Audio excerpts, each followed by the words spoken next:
If you thought you were done upgrading your television, you were wrong. Get ready for 4K TV. That means twice the number of horizontal and twice the number of vertical pixels for 4 times the overall number of pixels on the screen. The result? Better picture, better clarity, and better detail.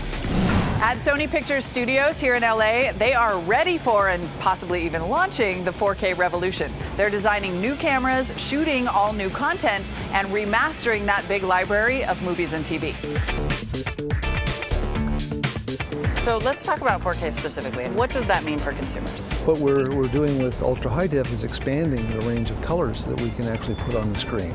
We're expanding the range of contrasts so that the brightest bright, the highlights that reflect off of something can really be truly as much higher than the things around them as they would be in real life. And it creates a greater sense of immersion, more realism in looking at the picture.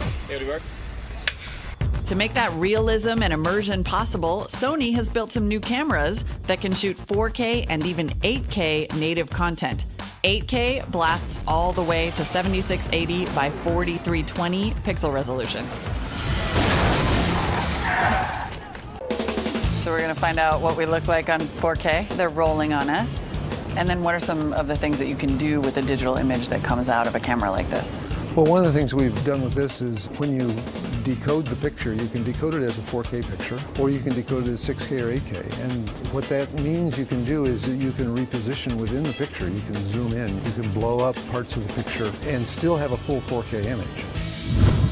And the 4K operation goes on over at ColorWorks, Sony's main hub for post-production.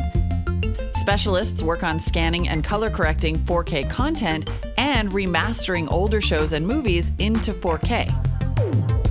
Today, they're restoring Lawrence of Arabia into 4K frame by frame. What's amazing to film nerds is that they're resurrecting these movies from the original 35mm negative instead of a processed print. As a result, there's no image degradation because 35mm was actually the 4K of its day. Here's the before image of Lawrence of Arabia, and for after, we got a chance to visit Sony's viewing space.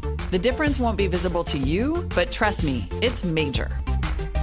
So if you can press in to see the detail, you'll see that there's a great deal more detail in the horses. You can see that the image holds up even when you blow it up and double it. So you could just zoom and zoom? So, I mean, even to the naked eye, and even standing off frame, off axis, like you said. I mean, you can see the difference is phenomenal. The 4K TV story is even more than just the pixels. New 4K TVs can also display more colors than existing HD TV sets. All that translates into a new specification called Ultra High Definition, or Ultra HD. It also means ultra high prices, at least for now. Prices are coming down, but expect to pay between $5,000 all the way up to $40,000 for a 4K TV. So what is the future of 4K? Consumers are just starting to learn about it. You guys are way ahead of the game. What's it going to look like in 2 or 3 years? I expect that it's going to be a little bit like we've seen with HD, and I think that it's reasonable to expect that within the next 3 to 5 years that 4K displays are going to be more and more common. So 4K is inevitable, and you'll be there.